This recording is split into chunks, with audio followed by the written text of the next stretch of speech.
Target ખાલી constable કરતા હોય તો લખ્યું છે જો ફક્ત કોન્સ્ટેબલ માટે.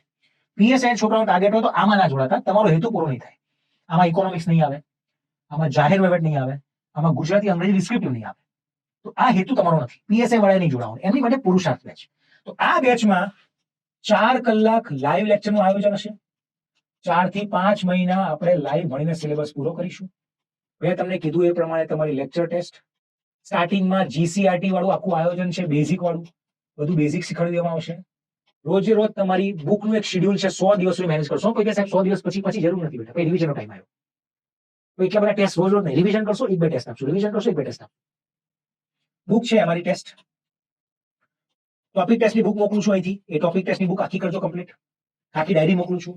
અને એક્ઝામ આવશે ને ત્યારે સરસ મજાના મોક ટેસ્ટનું આયોજન કરશું. આખા પેપર એકદમ નવા શેડ્યુલ પ્રમાણે એકદમ સ્ટાન્ડર્ડ હશે, એરરલેસ પેપર હશે. હા, એક વસ્તુ કહેવાનું રહી ગઈ, મોક ટેસ્ટ છે ને, હું તમને અત્યારે 10 તો ફિઝિકલ કોપી મોકલું છું. 10 ફિઝિકલ કોપી તો હું તમને મોકલું જ છું અત્યારે, ડિટેલ સોલ્યુશન વાળી હો, ડિટેલ્ડ સોલ્યુશન વાળી. પણ અત્યારે મંડી ના પડતા, અત્યારે નહીં, એપ્રિલ મે માં સિલેબસ પૂરો કરો પહેલા. આ 10 કોપી એટલે કે તમે ઘરે એવું લાગે ને કે યાર થયું 80-90% પતી ગયું છે, એકવાર ટ્રાય મારવા દે, પેપર પડ્યું છે આપજો. અને ડિટેલ સોલ્યુશન આપ્યું છે. કોન્સ્ટેબલના છોકરાઓને અલગ, પીએસઆઈના છોકરાઓને અલગ. તો 10 ફિઝિકલ કોપી તો હું તમને મોકલું જ છું આની સાથે. હા, અને આ કોન્સ્ટેબલના છોકરાઓની બુકનો સેટ આ તમે આ લેશો વિથ મટીરિયલ. અને આ 14 તારીખ સુધી જ છે. પછી આના અંદર ફીસ વધશે. અમે વધારવાના છીએ. હવે આ ફીસમાં નહીં આપી શકાય, માફ કરજો. 14મી તારીખ સુધી આપી શકશું. 15મી તારીખથી ભણવાનું શરૂ થઈ જવાનું છે.